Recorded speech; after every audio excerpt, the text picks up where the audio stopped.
Have you read The Color Purple, one of the 5 most widely read books in the United States? Do you know what links its author, Alice Walker, to the Cuban Revolution?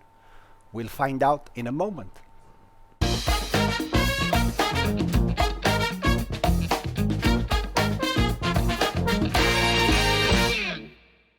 Welcome to the Digital University of La Réunion. We hope you are doing well. Today is a special day for 2 reasons. It's our first talk in English, and I apologize in advance for my accent. Second, we have a special guest, Alice Walker. What can we say about Alice Walker? She is a feminist activist who places freedom and social justice at the heart of her work. She was involved from an early age in the struggle against the racial segregation of black people in the United States. After brilliant studies, she took up writing and published her first book of poetry at the age of 24, while simultaneously pursuing an academic career at prestigious universities such as Berkeley, where she taught literature and African American studies. Alice Walker is the first black woman to win the Pulitzer Prize for her novel, The Color Purple, which is one of the 5 most widely read books in the United States.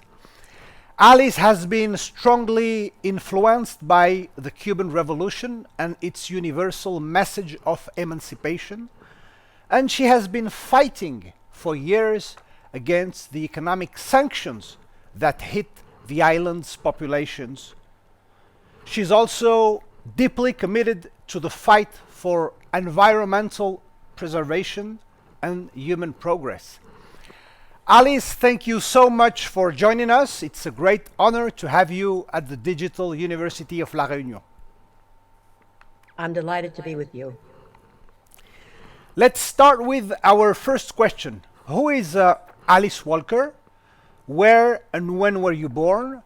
And what memories do you have of your childhood? I was born in the southern part of the United States, way in the countryside, so it was very beautiful. I had my parents and my brothers and sisters. Well, one sister left when I was 1 year old. But we had our own community. There was segregation, of course, but as children, we didn't notice it. We were in a community of other people who cared about us. And I loved my parents. We were close to my grandparents.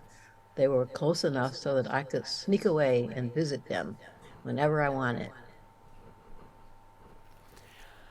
As you said, racial segregation marked your entire adolescence and your young adult life.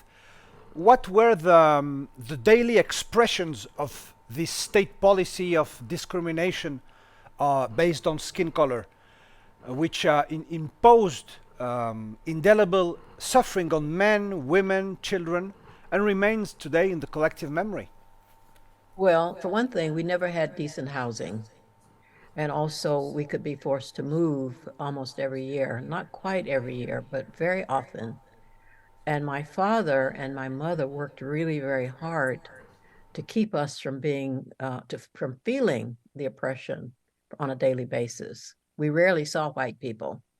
We only saw the person who owned the land and the person who could force us to leave the land whenever he or she wanted.